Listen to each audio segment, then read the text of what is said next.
Kailangan iya jud nang makabuot kung sa tuyang magusto sa kinabuhi, no?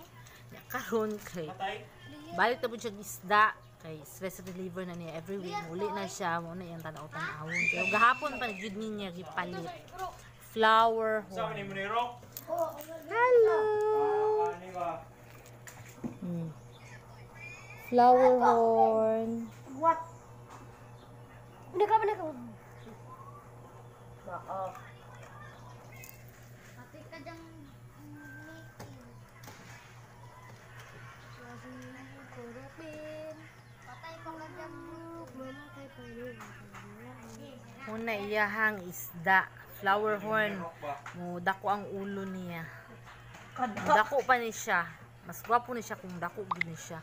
Isa lang siya kabukay, dili siya pwede na siya kauban. Kay pag nganong ganing dili siya pwede na kauban? Nak? Territorial din ni siya. Kailangan siya lang gid isa sa iyahang panimalay. Og daghang salamat. Thank you for watching mga ka-chums.